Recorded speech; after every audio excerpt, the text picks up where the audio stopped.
Hello and welcome to the Real Eyes Realize podcast. I'm Christina Roberts-Enneking, and I am so grateful to welcome you to this podcast where we witness life and service dancing together.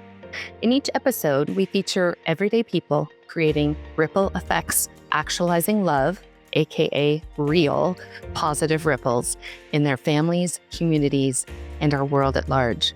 These are the sparks that inspire action, heart-centered service, and courageous truth-telling for us all. So wherever you are, walking, driving, or simply sitting still, we invite you to listen deeply, reflect openly, and join us in discovering the real ripple effects actualizing love in this world. Let's take a listen. We are so honored today in our Realize podcast to have a very special guest, Colin Scotland. And I'm going to start by just giving us a overview of Colin, and then we're going to get right into the questions, which I'm so excited for this dialogue. So Colin Scotland, who can be reached at colinscotland.com, provides AI strategy and marketing guidance for humans that are building what matters.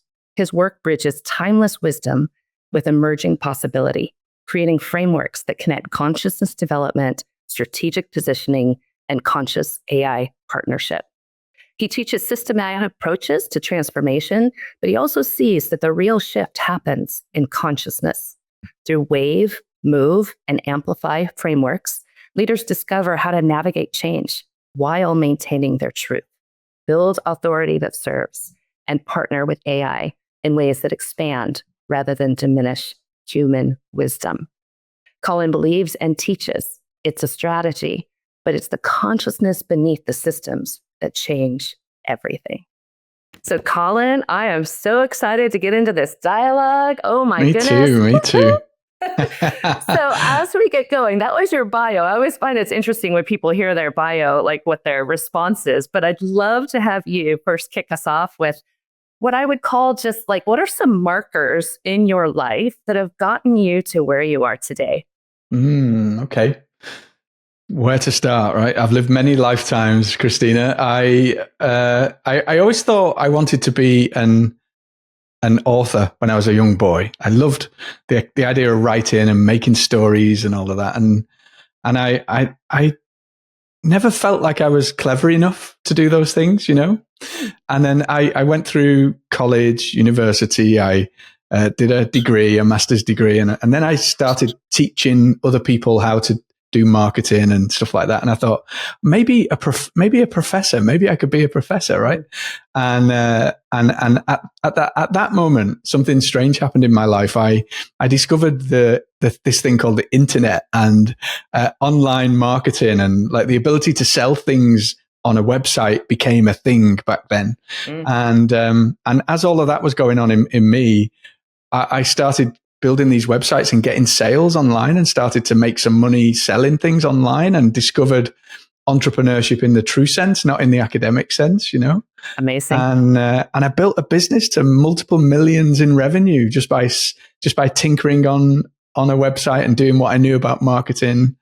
And took me on a crazy journey of good and bad journey. Good in that it was exciting. Bad in a sense that I was chasing money, right? So I went all in. I want to be a multimillionaire. I want to get as much as I can. I want to do as much as I can. I want this to be the biggest thing in the industry. And it was for a time, to be fair. It kind of grew and developed. And then in 2013, that business collapsed and I lost everything that I owned in the world, Christina. So I went from being this multimillionaire, having abandoned my academic career and all of those things, Sure, to literally not being able to put food on the table. And that event, or that series of events, was the thing that changed my life forever. And that actually is the most meaningful thing that's happened to me in that sense, from a journey perspective, because going from multimillionaire to literally not having anything except the shirt on my back was a real struggle for me in that sense, you know, in a good way. Like they say, these things that are harsh, like make us, don't they?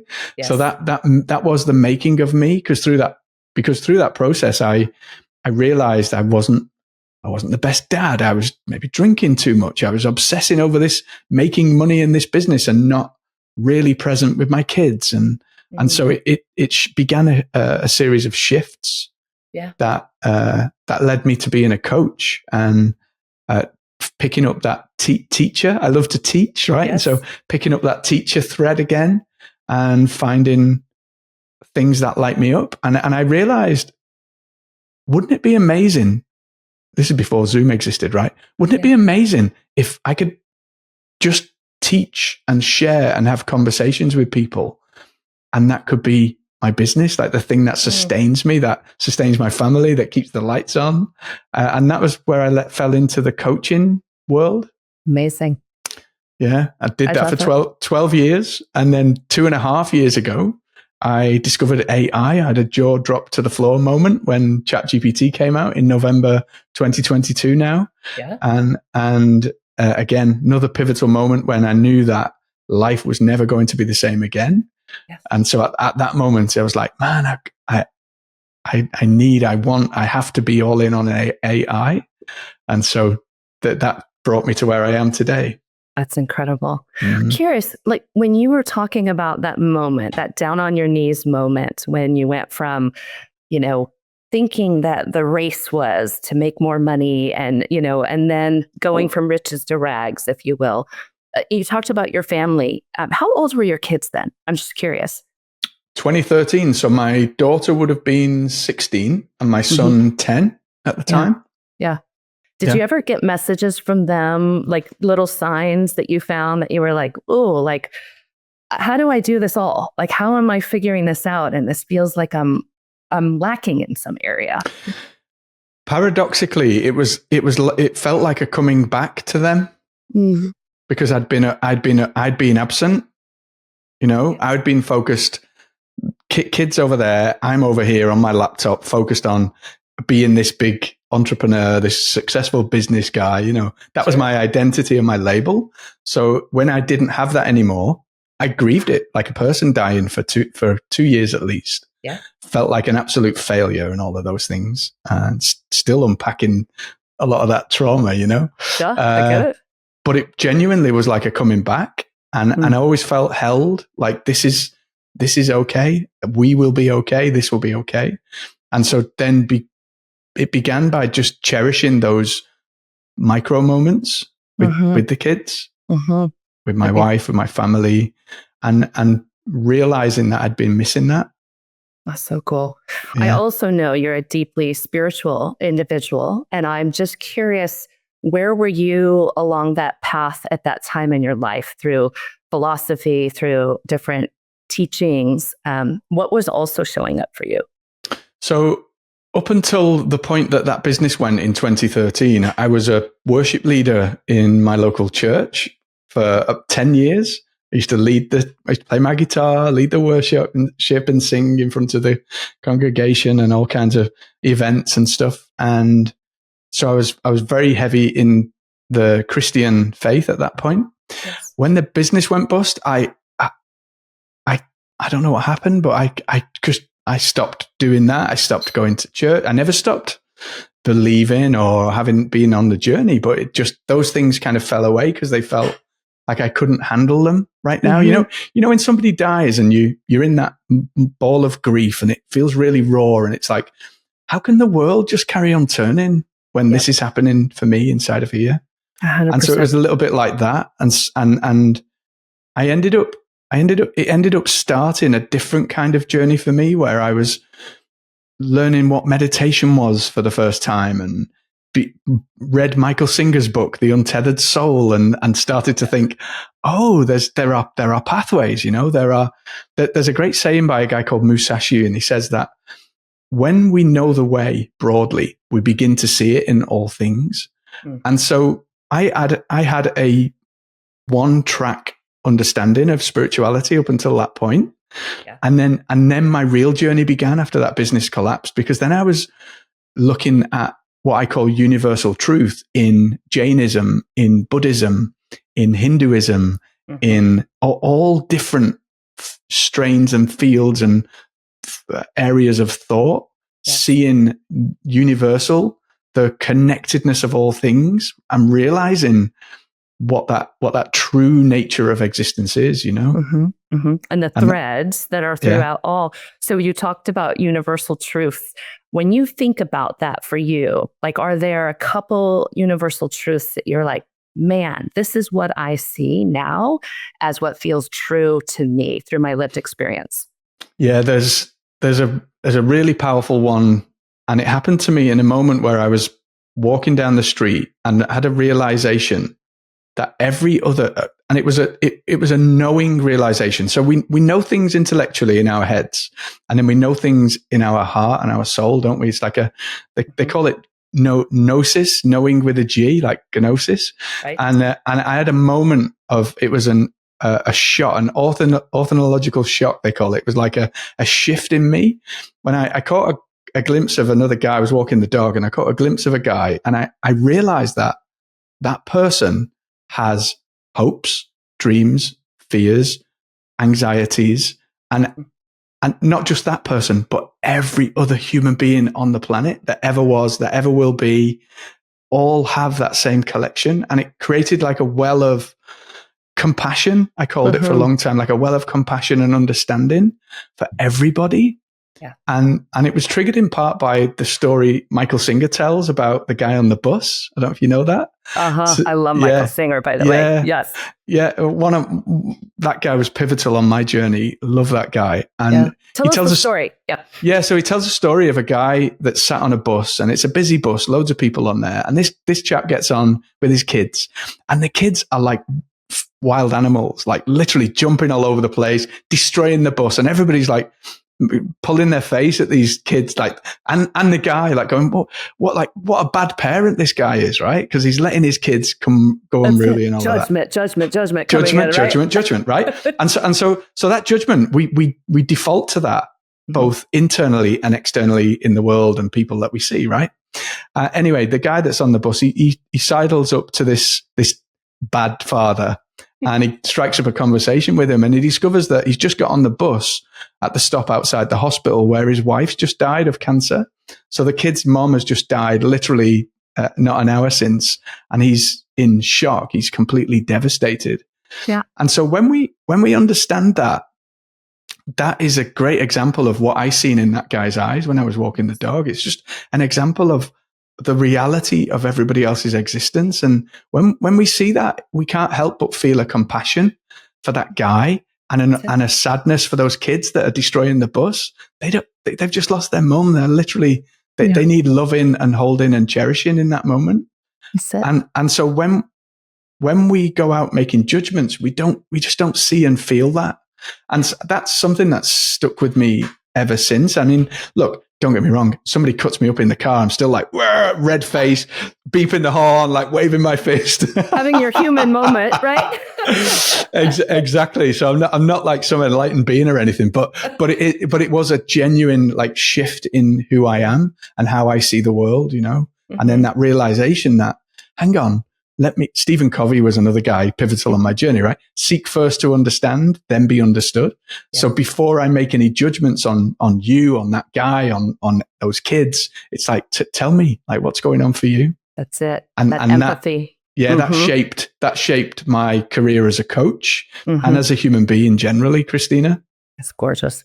You know, there's a wonderful, in the Ram Dass and Mirabai Bush book about walking each other home. Yeah. There's a great meditation in there that I go to all the time. And oftentimes we'll bring it up in coaching circles, just like me, compassion. And it goes through a series of being able to see the other person, whether or not it's somebody that you get along with great, or even more so, somebody that you're having struggle with. And just getting into, just like me, this person has hopes and dreams. Just like me, this person has fears and anxieties.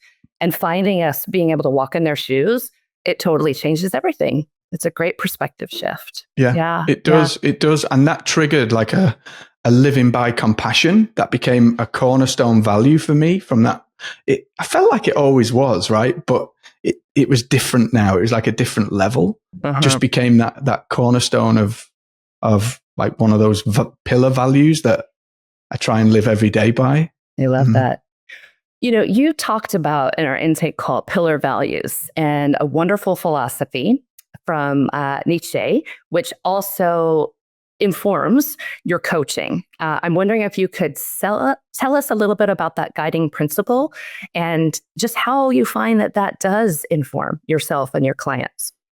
So it's a beautiful quote by the German philosopher Nietzsche that says that he who has a why to live can bear almost any how. He who has a why to live can bear almost any how.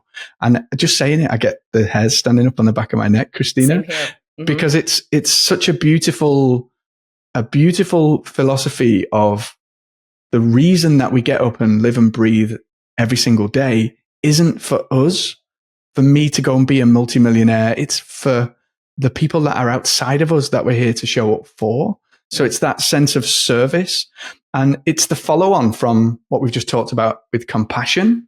Yeah. So the guy on the bus, like, we want to help that guy. It's in our nature to help others. And so the greatest gift we can give to the world is to show up, I believe, in service of others. Mm-hmm. And that quote is the thing that anchors me and gets me out of bed when I don't feel like it. You know, let's just binge watch Netflix. Let's not meditate. Let's not do the work. Let's not create that content. Let's not do that podcast. Let's forget it. Right. And so for me, it's a returning to that anchor of this is bigger than you. And this is not about you either. Mm-hmm. You know? Mm-hmm. It's how we are asked to show up in this world. And I think that, you do that by example. And I love that you thought about being a teacher early on. And then it was like, I'm going to go be an entrepreneur. And then how the teaching really comes back. So I had the experience of working with you where you were our coach, talking about marketing and utilizing AI for growth as a co-intelligence partner. And so when you had the aha moment, when you first saw ChatGPT and you were like, oh, this is a game changer. Tell us your thoughts about AI as a tool and that co-intelligence partner and how you were able to see that, but like you can't lose your authenticity, your sense of service. How do those two dovetail together? The first part felt like standing on a beach and all of the water had disappeared, right? So the water on the beach is gone. There's just sand and fish flapping around on the beach. And that's the moment before the tsunami comes in, right? When all of the water pulls away, draws back, and then it starts to trickle in and it never stops. That was the moment that I knew we were in as a society, as a civilization, in November 2022. Pivotal change, when this generative AI came in. And like everybody, I got swept up in that initial flow of water thinking, oh, I'm a marketer, right? So to a hammer, everything looks like a nail. So for me, it was like, oh, I can write copy. I can write emails. Well, I don't have to write them. AI can write them. This robot now can write all of this stuff. And I fell into that trap of having the AI just churn out and generate tons of, I didn't realize at the time, but tons of robotic, very vanilla, very manufactured language. And it was only through that process that I realized that not only is that water going to destroy the landscape of everything as we know it, we have a duty and a responsibility to make sure that we safeguard and that we try and direct and shape the journey of that water as it comes rushing in. And so very quickly, after churning out loads of AI rubbish content, I began to realize that and AI was partially responsible for this as well, by the way. I began to realize that it's not the AI replacing us, i.e. writing all your content for you. It's us entering into what I call co-intelligence, a thinking partnership with the AI. And that was fueled in part by some spiritual explorations I had with AI early on around having it reflect back to me some of the things that I might not know or understand or see. And just in literally simple questions, like I was studying Zen Buddhism at the time, and it was a real understanding of, well, tell me more. I understand the concept of samadhi, right? This sense of this concept. I understand the Four Noble Truths that Buddha talks about. So walk me through how the Noble Eightfold Path connects to samadhi and the Four Noble Truths. Like, what's the links here? Because I love knew it. these things intellectually, didn't understand them knowingly from an experiential perspective necessarily. And so AI, because it's a master pattern recognition, it has training on the corpus of knowledge of almost all of humanity. Yeah. It can be the catalyst for that kind of new connection that we make as humans. So those conversations were nothing to do with write me an email, make me a blog post, do my marketing for me, basically, and everything to do with how can I deepen and strengthen my spiritual exploration? And then that was where it started. And then it led into this sense that actually we need to be in the driving seat with AI, and we need to leverage this technology and kind of harness it and steer it in a way so that it's always human first. That's the thing that I taught in the class that you were at. It's like this whole sense of how do we stay in the driving seat and then leverage the tool to amplify what we're here to say, what we're here to do. Back to that Nietzsche thing again, right? So how do we leverage the tech to allow us to be a louder voice in the world? And that approach basically fed everything that I did with AI ever since. This was probably about 6 months into the journey with AI, how fast the acceleration of that learning curve can be as well with AI. I think that what you talked about in the marketing class is you were teaching marketing that you had like honed over maybe 12 years. And this was a class that was maybe 4 months long, meeting once every other week or something like that, with time in between to play in the sandbox. And what I think partners with this success that you have found and your clients, it's the curiosity. It's trying to embrace this as this co-intelligence partner, and notice when there's fears or aversion coming in. Kind of going back to Buddhism, is there, jumping in so much that you are losing who you are, or is there aversion and pushing back? And I've seen many clients of my own that have a deep aversion to AI right now, and for so many reasons. So I'm curious if you've seen that and how we could maybe name or normalize what some of that might be, and how we can be responsible as being in the driver's seat, as you mentioned. It's the default response, isn't it? The amygdala fear response. Oh no, the aliens. Where did that come from? The robots are coming to take over the world. This tech's going to destroy humanity as we know it. Nobody will have a job anymore. The world will never be the same again. And whilst the world will never be the same again, it's just the nature of this cataclysmic moment that we're seeing in society in one way or another, how it's going to shift completely. And at the same time, the understanding of it's okay to have that response. I do lots of keynotes, presentations, workshops around AI, and it's the first thing that I'm met with every single time. It's either a reluctance or a fear-based hesitancy to even look at the thing. No. It's dreadful, right? So I guess the first step is in just looking at what's creating that reaction. Yeah. So having an idea of what is that? Like, what is that response? One of the things that I do with my business partner in one of our in our workshops is we do a visualization where we take you on a journey. You close your eyes, you envisage going and meeting AI as a personable human, and we take you on a journeying process where you actually walk into a room and you meet them, you look at them, and you see what do they make you feel like, and all of that, and it just allows you to awaken to what's triggering that response, because everything's story, isn't it? Yes. Right. Everything's story. So what is the story that's causing you to go, oh, no, and like pull the shutters down and not even consider this thing, Yeah. And beautiful. That fear response, that also in part is the reason that I always emphasize amplify, not replace. Yeah. Accelerate, not diminish or take you away. That's not what this tech is about. And until we can get out of that energy of fear, we can't begin to start to explore with curiosity. Yeah. We've had a couple of AI podcast specials, I would say. It's been a theme of recent, which you can imagine why. And one of the takeaways was, it's here to stay. And it does feel like a paradigm shift. When the PC came out, when the internet came online, and we were all in the www world, a bit when everything went to the cloud, this feels like a earthquake platonic shift. And I think that one of the key things is it's here to stay.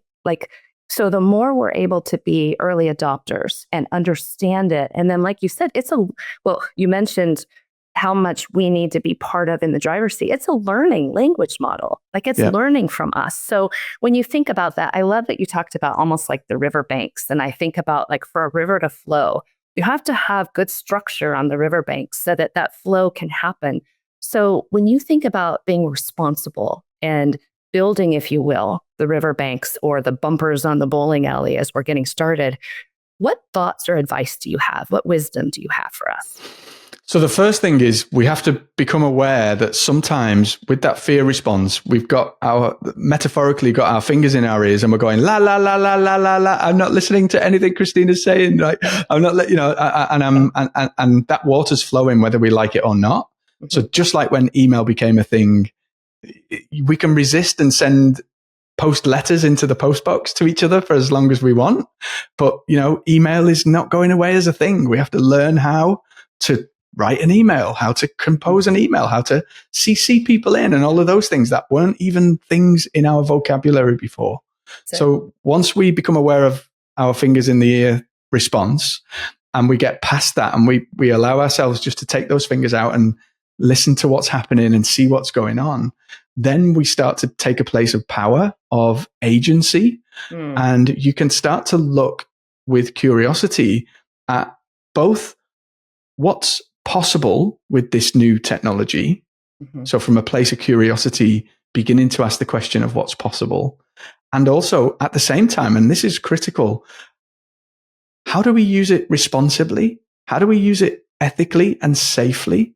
And so both of those things in tandem, I think, really help us to open our aperture as to what's possible, because we don't know that we don't know. And AI is magical at bringing the unknown unknowns into our consciousness. And the ability then for us to just explore what that possibility is from a place of safety so that it doesn't feed the la, la, la, la, la, the fear response, Right. I love that. I love that. And I feel that is what you do when you lead people through these workshops. And you are a master teacher. I just wanted to say from a personal experience, I saw the ability for you to meet multiple individuals that were in this group where they were, from people that were first starting and understanding, how do I even use this ChatGPT? I don't even know how to do a prompt, to people who were setting up their websites and figuring out how to use it in their coaching business as a productivity enhancer. So I love that. So how do you do that? What's your trick? Or is it just your own curiosity? Do you have any tips? Yeah, it is genuine curiosity. That's it. And it comes as it's a follow on from that sense of compassion. I genuinely want to know what's going on with that guy on the bus. Yes. Genuinely, I would be the guy sat next to him saying, tell me, what, how's it going? That you're okay? And it's just driven from that. And the idea that everybody's on their own path, when we understand and appreciate that, we can truly begin to meet them where they are. And so I just have an innate desire to do that and meet that person where they're at. And then because I'm not focused on this has been my work, Christina, right? This has been my work for the last, 50 years, right? Of it not being about me, not me thinking, Christina has to like me and I have to say the right thing in order to sound clever. And I want to meet expectation and all of that stuff. I've done a lot of work to kind of just push that. It doesn't mean it's not there. It's still, Colin, who do you think you are? It's still there, but genuinely coming to be of service. Yes. to that person that's in front of you, Yes. and being just curious about how they're kind of seeing and experiencing things from their perspective. That to me, I think, is what makes a good teacher, is the ability to see that. I love that. The podcast right before yours, we also have somebody who's a marketing executive at a tech company in the US and has recently retired and is now doing films, documentaries, and writing books. But the book that she just recently published was a book of poetry around when the critic sleeps and understanding how to befriend that inner critic, not pushing it away necessarily, not shaming it for showing up, but how to embrace it and also understand that you are not in the driver's seat. Like, you're taking up real estate in my mind. And how do I kind of quiet it a little bit so we can still have courage to move forward? So, yeah, because it's always there. It never disappears. And that's, I think, a big misconception, isn't it? People think, oh, I've got to get rid of the fear response. I've got to get rid of that little voice that's telling me I'm not good enough, or I'm not this, I'm not that, I don't have this, I don't have that. It's always going to be there, and it's a valid part of who we are. And I guess that's been one of the learnings. Initially, it's like, oh, you have to be fearless. You have to not have fear. And actually, that's a complete false statement. Complete false statement. We wouldn't be human, right? Exactly. So the best in the world do the best work in the world with fear on the journey with them. They're not fearless. They have fear, and they take the risk anyway. And they do it anyway. They do it anyway. And they do it anyway because they're anchored into that why that is outside of them. That Nietzsche quote that we talked about. It's that driving force that makes it feel like this is nothing to do with you. This is just you showing up to do God's work, to be the co-creator of what the universe wants to express through you. It's nothing to do with you. Like, the more you can get you out the way, the more you'll be empowered to show up and just do that work that you know you're here to do. You'll always know, because you'll feel it. I've felt it. We all feel it, but we can't articulate it. We don't necessarily express it. We don't give it a voice or a channel. But the more that you do that, the more that you'll begin to stay anchored in it, stay committed to it, and then show up in the way that you're meant to show up. I love that. So we're going to do a slight pivot here and just talk about your work in the world. And as you know, we talked about in the intake call, we oftentimes will have a gift that we give to our listeners from our guest. Can you tell us a little bit more about your work and how listeners can support your work in the world?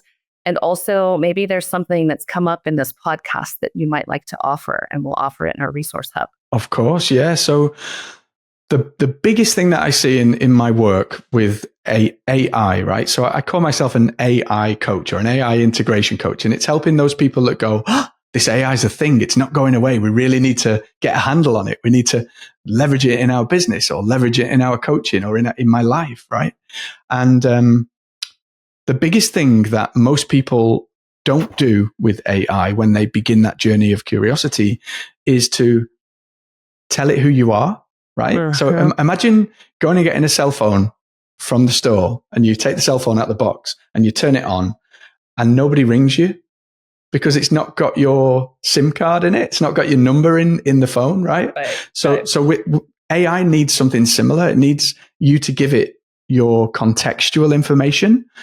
Who is Christina? What is Christina all about? What values does Christina have? What is her purpose and goal in the world? And how does she like to work? And when we give AI that stuff, I call it like a SIM card packet for the cell phone, then your curiosity with AI and your ability to experiment and explore and co-create with it literally goes through the roof. And so that's where I spend a lot of my work, is helping people to create that contextual information that becomes the foundation of their partnership with the new technology. I call it the co-intelligence operating system, co-intelligence OS. Yeah. So I have created a custom chat GPT, a custom GPT called the Co-Intelligence Builder.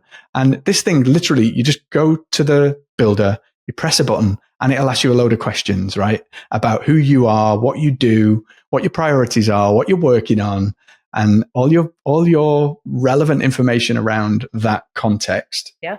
So the equivalent of your phone number in your SIM card, right, on your phone. And then the result of that will be a series of text that you can then feed back into the AI to give it the context data. So rather than like asking a random stranger, hey, what should I work on today? Oh, can you help me speak to this potential client? It's important that I get this client. So these are conversations with AI, right? It's really, really important that I get this new client. Can you help me with this? And ask a complete stranger, you'll get a stranger's answer. Mm-hmm. So if we ask an expert business advisor, we'll get a completely different result. If we ask an expert business advisor that knows everything about us, that's relevant, then the results are going to be even better again. Mm-hmm. So that's where I do a lot of my work at the moment. And so this GPT, I'll share the link with you for that so that people can test it. Thank you. And I will just attest to your custom GPTs are so easy and so powerful. And I feel like the power comes in the questioning, in the inquiry, and then you put your own input in. And I find that what comes out for me has always been authentic. Like, how did they know me so well? And I think part of it has been training AI also, who I am, what's my voice, what is my authenticity. And I just love that partnership. And I think you really opened my eyes up to the capabilities where I'm also very much involved. It's not just like letting that happen in the background. And that's the point, isn't it? It's the amplification of you, of the human. So the humans first, the AI allows us to amplify and accelerate what we're here to say, not what the AI is here to say, because it's just a mirror, a reflection of us, you know? Yeah. And I think just recapping before we get into our collective questions, we talked a little bit about, power, and you had this rise for like, income and having the right cars and houses or whatever. And then it's like people, and you're finding how much people are important. And with AI, the fears that exist. So can you tell us a little bit about that thought about how do we balance the drive to do our best, the drive for, if we will, success, but also the human-centered aspect of this with AI on the rise? The reason I'm so passionate about this human-first approach, because everything starts with us, right? And that quote from Gandhi where he said, be the change that you want to see in the world, or everything you have is already inside of you. And so for me, the greatest change, the way that we change the world is we start with ourselves, and that inner work then translates into how we show up in the world. Mm-hmm. And so for me, AI is a gift in that, because AI can help you in that journey massively. It sounds strange, doesn't it? I always thought, like, what? There's a disaster going on in the world. What are those guys doing sat in a room praying? Like, what are they doing? I had no concept or understanding that actually that's a more powerful act than potentially the people on the ground trying to like race and get aid to those people. There's just as much power in our intention setting, our ability to put out what it is that we're here to do into the universe. And that starts and ends with us, mm-hmm. and then trickles into the work that we do on the mm-hmm. outside that other people see. I love it. I think mm-hmm. of it, there's like a big wheel and like disasters. We need people on the ground. We need people praying in intention and giving good strength and courage and love and compassion. We need people advocating for change. Like, it's almost like we all have these little roles. I think of it as the sun, and we're all raised at the sun, and each of them is as important as the other. And mm-hmm. so I find when we live in that light, we have the ability to really, like Hafiz says, the sun never says, to them, or what is it? The sun never says to the earth, you owe me. And look what happens with a light like that. Like, it shines, it lights up the whole world. Yeah. I think that's pretty amazing. And I know I botched the quote, but I love the quote. Yeah. Yeah, that's really nice. So cool. And it's having the permission, like, give yourself permission, that sense of awake. My purpose, I articulate it by saying, I'm here to help awaken truth and elevate humanity. Mm-hmm. And that awakening truth is your permission to realize that you are a ray of the sun. And when you realize that, a lot of us go around, I went through 39 years of my life not realizing that. That's it. And so that's what we mean by this inner work. It's like that realization that you have an amazing part to play in this journey. That's it. And I love that, because I can even just sense the excitement. And this is what I know in working with you for a very short amount of time is you bring not only that philosophy that I know you believe deeply down to your core, but you also bring in excitement. And I think that excitement is what also meets people where they are when they're in fears. And you're kind of like this gentle guide that says, just come down this pathway. Like, it's safe, and I'm going to walk along the journey with you. We're going to have a good time. And I feel like you do that in a really amazing way. And then also carving out time for your family, which you have kids and grandkids and all of that. So I'm going to actually move it to our collective questions, which is how we love to end these podcasts. And it's just off the hip, lightning speed, first thing that comes to your mind. So you ready for that? Yeah, let's do it. Okay. So I was just curious, what are you reading or watching right now? I'm reading No Bad Parts by Richard Doty. Cool. Yeah. And I'm actually watching, totally unrelated to the work, King of the Hill. From start to finish. I love King of the Hill. It's like one of my, I laugh out loud to that show. It drives my wife nuts. So we're rewatching that from start to finish. I love it. You know, we just rewatched Ted Lasso, like as a family, because we were like, that's such a classic. And so we're like, well, before the next season comes out, let's get up to speed again. It's so fun when we have those favorites and laughing and humor, right? Isn't that just incredible? Oh, yeah. As a family. 100%. And you live, just by the way, let's go ahead and let everybody know where you're geographically located. So I live in a town just outside of Liverpool. Mm-hmm. I was born in Liverpool, England, and I've not veered too far away from my hometown. I love that. I love that. Okay, I'm going to ask you to visualize. You talked about visualizing AI, and maybe that's your response. But if you could eat dinner and engage in conversation with anybody, past or present, who would it be and why? I alluded to this in my AI inquiries, but one of the things I do with AI is I use something called system prompting, and you can do this for fun, right? You can say, act as Jesus, act as Gandhi, and help me think through this situation. So at this moment in time, my default choice would be Buddha, because I'm actually in some inquiry at the moment around those the Four Noble Truths and the Eightfold Path, and I have so many questions. So it would definitely be Buddha. That sounds like a wonderful dinner. It might be quiet at the first part, but then I think you would get into some really great insights. So that's cool. I love it. On the fourth question is who, and maybe this is similar, but who inspires you most and why? And I know you have family and you've got grandkids. Like, I'm wondering if there's anybody who is here on this earth that really helps to focus you and keeps you on your path. From a spiritual perspective, I have to say Michael Singer. That guy has just like rocked my world in a great way. Somebody introduced me to that book, The Untethered Soul, in a completely unrelated conversation, and it changed the course of my life. And I still listen to that guy's podcast today, right? Yeah. And then on a personal note, my little granddaughter Rosie, she's literally 16 months old right now. And she's just one of life's teachers. She's one of those people that has been here before, you know, an old soul. Old soul, Yeah. Just such wisdom at that age. It's like, what? Like knowing wisdom. It's unbelievable to see. And not something I've ever experienced before as a relatively new granddad, you know? That's awesome. I love that. When you think about, this is our final question, what are you most grateful for today?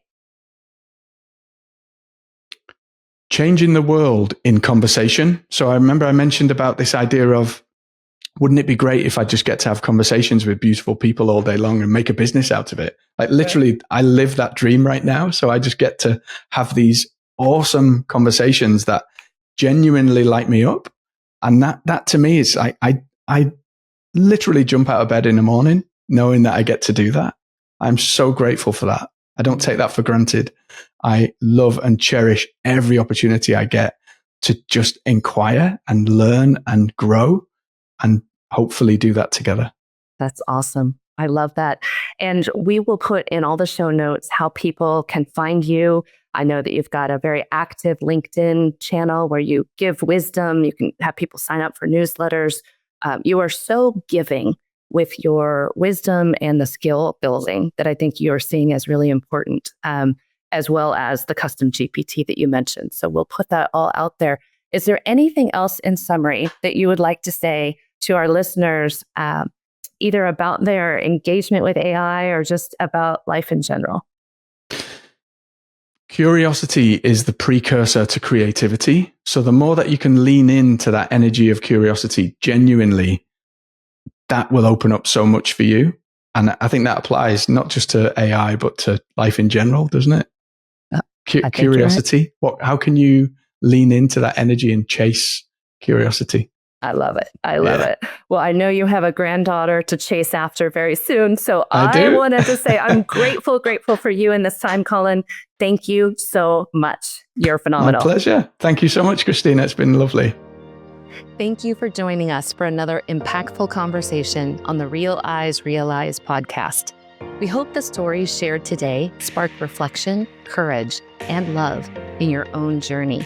Stay connected with us at realize.love and on our social channels, where you will find resources, guest highlights, and ways to keep creating ripple effects of love in the world.